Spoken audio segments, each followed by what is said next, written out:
किसान साथियों नमस्कार। मैं डॉक्टर RL राउत, वरिष्ठ वैज्ञानिक एवं प्रमुख कृषि विज्ञान केंद्र बालाघाट। किसान साथियों, जैसा कि आप सभी जानते हैं, अभी हमारी रबी की बुआई का कार्य शुरू हो रहा है और रबी की बुआई के कार्य की हम बात करें तो हमारी किसान भाइयों की जो पहली आवश्यकता होती है वो होती है बीज, और उसके बाद जो आवश्यकता होती है वो उर्वरक। और उर्वरक में ये देखा जाता है कि हमारे किसान भाई ज़्यादातर DAP का उपयोग करते हैं, और DAP के अलावा हमारे जो उर्वरकों के अलग अलग विकल्प हमारे पास उपलब्ध हैं, और इन विकल्पों में हम 12-32-16 का उपयोग कर सकते हैं, हम सिंगल सुपर फास्फेट का उपयोग कर सकते हैं। और इससे क्या होगा कि हमारी एक किसी उर्वरक के ऊपर हमारी निर्भरता कम होगी, और निश्चित रूप से इससे क्या होता है कि हमारे जो उत्पादक हैं, जो खाद के उत्पादक हमारी जो फैक्ट्रियां हैं, उन पर एक अतिरिक्त बोझ पड़ता है। तो इससे बचने के लिए, और दूसरी बात ये होती है कि हम जब DAP का उपयोग करते हैं तो हमें फास्फोरस और नाइट्रोजन भर मिलता है, और अगर हम 12-32-16 NPK का उपयोग करते हैं तो हमें नाइट्रोजन भी मिलता है, फास्फोरस भी मिलता है और पोटास भी मिलता है। इसके अलावा अगर हम सिंगल सुपर फास्फेट का उपयोग करते हैं तो हमें फास्फोरस तो मिलता ही है, पर उसके साथ कैल्शियम भी मिलता है, सल्फर भी मिलता है, और साथ में हमें कुछ मात्रा में मैग्नीशियम भी मिलता है। तो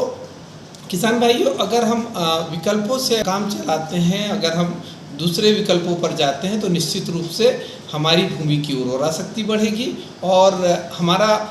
जो उत्पादकता है वो भी बढ़ेगी, क्योंकि हम जब पोटास का उपयोग करेंगे तो निश्चित रूप से हमारे खेत में ज़्यादा उत्पादन मिलेगा और उसकी गुणवत्ता अच्छी होगी। हम बात करते हैं गेहूँ की जो हम अनुशंसित उर्वरक की मात्रा सामान्य रूप से बात करते हैं तो 120 किलो नाइट्रोजन, 60 किलो फास्फोरस और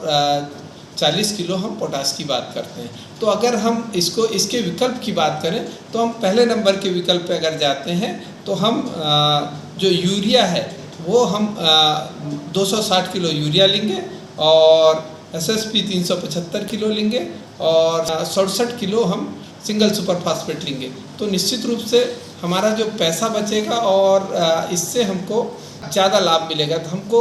जब हम पहले विकल्प में जाते हैं, यूरिया हम 260 किलो लेते हैं और SSP 375, हम बायो फर्टिलाइज़र का उपयोग अगर करते हैं तो इसमें हमको उत्पादन ज़्यादा मिलता है। तो बायो फर्टिलाइज़र के लिए हम क्या करेंगे, राइजोबियम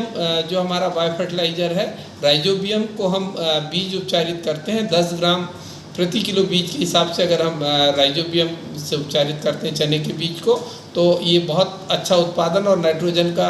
एक अच्छे स्रोत के रूप में हमको मिल जाता है। इसके अलावा अगर हम PSB का उपयोग करते हैं 5 किलो प्रति हेक्टेयर, तो ये जो भूमि में अघुलनशील जो फास्फोरस है उसको घुलनशील फास्फोरस में परिवर्तित करके हमारे किसान भाइयों को जो पैसा बचाने में मदद करेगा, और निश्चित रूप से जो उनको उत्पादन जो होगा वो ज़्यादा प्राप्त होगा। तो किसान भाइयों, मेरी आप सभी लोगों से गुजारिश है, सभी लोगों से विनम्र आग्रह है, निवेदन है कि आप जो अनुशंसाएं आपको दी जा रही है, जो विकल्प आपको दिए जा रहे हैं, DAP के अलावा जो दूसरे विकल्प है उनका उपयोग करें, तो निश्चित रूप से आपकी उत्पादकता में वृद्धि होगी, और साथ ही जो उत्पाद आपका होगा वो भी उसकी गुणवत्ता अच्छी होगी। धन्यवाद। यदि आप इसी प्रकार हमसे जुड़े रहना चाहते हैं तो हमारे इस YouTube चैनल को सब्सक्राइब करिए और नोटिफिकेशन बेल पर क्लिक करिए, जिससे आने वाले सभी नए वीडियोस आपको प्राप्त हो सके। धन्यवाद।